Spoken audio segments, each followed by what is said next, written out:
Hello, Shelley Ramus, Volunteer Specialist with Iowa 4-H. Today's presentation was a team effort working with fellow Extension Specialists Tilly Good and Mitch Hoyer as we teamed together to provide information on staying connected with your 4-H members and clubs through online learning and meetings. Just because we cannot meet together in person does not mean the projects, activities, and learning of our 4-H clubs and groups stops. We just need to find new and different ways to stay connected with one another.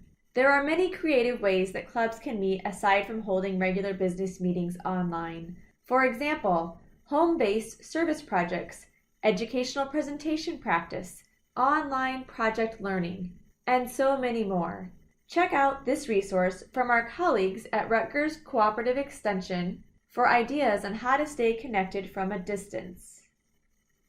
We are sharing this as we know it's important to continue to help youth maintain a sense of connection. If you would like to connect with youth to conduct a virtual club meeting, project meeting, or educational presentation practice, there are several options available. What might be the best platform for you to use? We have some suggestions and tips on some of the online meeting tools. Zoom is a video conferencing program. A free version is available and can host up to 100 participants with a 40-minute time limit. Participants can connect via the internet or by phone. WebEx is another video conferencing program. The free version also allows a 40-minute meeting and up to 50 participants. It has both a web-based and an app-based version. Meeting participants can connect via the internet or phone. County Extension offices have access to the enterprise version and could expand the time allowed if needed. Google Hangouts is another free option that allows for web-based video conferencing and instant messaging with a limit of up to 10 people on video calls. A Gmail account is required by all participants. This may be a good option for small group work if youth in your group already have Google accounts through school. Facebook Live is a way to video stream in real time. Viewers cannot talk but could interact via comment. This might be a good option to distribute project training videos. Be aware that Facebook restricts account access to children age 13 and older. Now that you have some ways to connect with youth virtually, let's consider how to effectively facilitate a virtual meeting. Just like in a face-to-face meeting, it is important to set expectations together as a group in this new environment. Things to consider. Participants should mute when not speaking. Identifying yourself when you speak. Be courteous to others. And expect that everyone will contribute and turn off distractions. Another best practice is to have the necessary equipment and check it in advance. Will you be using a webcam? Do you have a microphone or will you use the computer microphone? If you will use the computer microphone, are you someplace that has limited background noise? Also, when deciding how meeting participants will connect, consider access. Does everyone have high-speed internet to connect via video? Is there an option to dial in for those that do not have high-speed internet? Will visuals be shared that those who do not have video access will miss out on?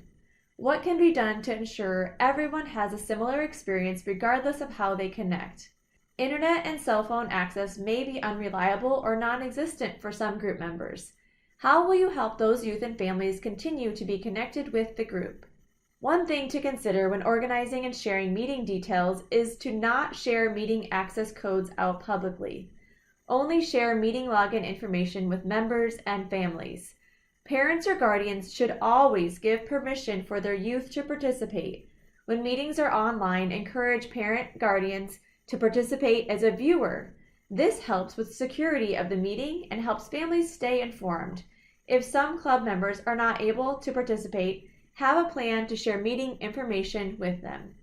Creating a sense of belonging is so important in working with our youth. At the beginning of the meeting, be sure everyone introduces themselves and that everyone has a chance to contribute. This may require some work on part of the facilitator to engage those that are quiet or have not had a chance to contribute. Ask questions such as, "What do you think?" If you haven't heard from someone who was on the call, ask them by name if they would like to comment. Be sure to have 2 adult volunteers present on all virtual meetings. One adult volunteer can help facilitate the meeting while the other monitors the chat box. The chat box is one way everyone can participate, as they can type directly into that space without having to speak. Having someone monitor that activity ensures everyone's voice is heard. You may want to consider turning off the private message feature, if possible, and only allow group chat. This limits side conversations and distractions that are difficult to monitor in an online setting. Be sure to make it interesting. Put some thought in advance of what you can do that will be engaging. Allow the youth to have voice and choice in how the meeting is conducted and facilitated. Work with the youth so each of them has a role in the virtual meeting. Virtual meetings can be a great way to have youth demonstrate their technology skills and take charge of the group learning. For example, have multiple youth help facilitate different parts of the meeting. This will take planning ahead of the meeting to coordinate with the youth.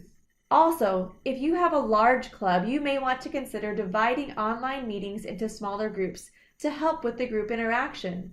Consider dividing into smaller groups based on project interest areas, ages, officer teams, or committees.